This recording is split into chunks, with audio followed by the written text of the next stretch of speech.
नमस्ते अंकल जी। अरे नमस्ते बेटा, नमस्ते। और कैसे हो? अरे डॉक्टर साहब, मेरा बेटा बाहर से एमबीबीएस करके आया है, पूछो कुछ सवाल पूछो। पूछ लूं? हाँ। पूछ लूं? हाँ। चलो बताओ बेटा, अगर किसी को 102 बुखार हो तो कैसे इलाज करोगे? इसको क्या दवाई दोगे? बहुत बहुत आसान है। सिंपल है, बताओ। 1 चम्मच जीरा, 1 चम्मच धनिया, 2 इलायची पीस के पिला दो, ठीक हो जाएगा। और सवाल पूछो डॉक्टर साहब। अगर किसी को लास्ट स्टेज कैंसर हो तो बेटा क्या करोगे? वो तो और आसान है। 1 अदरक का टुकड़ा, 2 इलायची, 2 लवंग पीस के पिला दो, थोड़े माथे पे लगा दो भभूति जैसे। ठीक? अगर कोई खून में लथपथ हॉस्पिटल में आएगा, इमरजेंसी में एक्सीडेंट का केस होगा, तो क्या इलाज करोगे? साबुदाने का दाना 1 चम्मच, 2 इलायची, 2 लवंग, 1 चम्मच जीरा पीस के पिला दो, ठीक? तुम्हारा यूट्यूब चैनल है?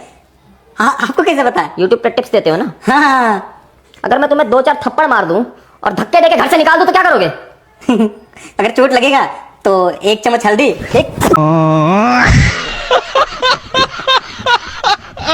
अंकल जी नमस्ते। नमस्ते बेटा। वो हरीश वो तो बेटा घर पर नहीं है। मुझे पता था कि मैं जब घर पे आ रहा हूँ तो वो घर पे कैसे हो सकता है। क्यों, क्या हुआ? अब सारी बातें यही पूछोगे अंकल जी, अंदर तो बुला लो। और बेटा कोई बात हो गई क्या तुम दोनों के बीच? बात ही तो नहीं होती अंकल जी। मैं समझा नहीं। और मैं सारी बात समझ रहा हूँ अंकल जी। अब हम बच्चे तो रहेंगे, देखो अब हरीश भले मुझे अपना सच्चा दोस्त नहीं मानता हूँ, पर मैं उसको सच्चा दोस्त मानता हूँ। अब हरीश पिछले 1 साल से 3000 रुपए लेने के बाद मुझे अपनी शक्ल तक नहीं दिखाएगा, मेरे से बात तक नहीं करेगा, तो क्या उसे क्या लगा, मैं उसके दर्द नहीं समझूंगा? अंकल जी मुझे सारी बात समझ में आ रही है। आप लोग की आर्थिक स्थिति ठीक नहीं चल रही ना अंकल जी, मुझे पता है आपकी छोटी सी तनख्वाह से इस घर का खर्च कहाँ ही चल पाता होगा। अरे नहीं बेटा, ऐसी कोई बात नहीं है, वो भूल क्या होगा। याद दिलाने के लिए तो फोन करता हूँ मैं उसे। भूलने तो मैंने उसे कभी दिया ही नहीं। पर अंकल जी मुझे लग रहा है आप शर्मा रहे हो। तो अंकल जी इस बात को स्वीकार करने में कैसी शर्म कि आपके घर में आटे दाल चावल के भी लाले पड़े हुए हैं। आप लोग के धागे इस कदर खुल चुके हैं कि इस घर में पिछले 1 साल से 3000 रुपए एक साथ देखे भी नहीं गए। अब इस चीज को स्वीकार करने में कैसी शर्म? नहीं बेटा, ऐसी कोई बात नहीं है, घर में सब ठीक है। नहीं अंकल जी, अब तो आप पक्का झूठ बोल रहे हो, निखाली झूठ बोल रहे हो। आप ना स्वाभिमान के चक्कर में झूठ बोल रहे हो। और अंकल जी अब मुझे इतना पराया तो फील मत कराओ, थोड़ा सा अपना तो मानते हो गया। अब मेरे सामने झूठ बोलने का नहीं, मैंने कहा ना ऐसी कोई बात नहीं है। तुम रुको। हरीश कहाँ है तू? सीधा घर पर आ और सुन, एटीएम से 3000 रुपए निकलवा के लाना।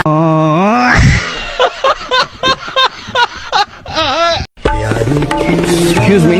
I have a boyfriend. हाँ तो उसको बोलो मेरी बंदी से दूर रहे, नहीं तो काट डालूंगा उसको।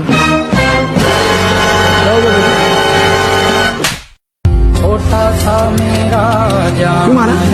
पता नहीं, काला है ना तू? हाँ, बोलती है कि मेरे को गोरे बच्चे चाहिए, आई लव यू। मैंने मना कर दिया भाई। दारू पिएगा? एटीएम कार्ड है ना तेरे पास?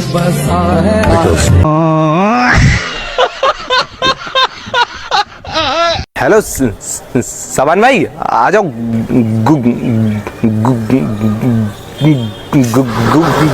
आजा चले घूमने। एक तो तेरे नेटवर्क इतने स्लो हैं, इंसान आ जाए तेरी आवाज ना आए। अब बता कहाँ चले घूमने? अरे चल ले यार, इतनी देर में पहुंच जाएंगे।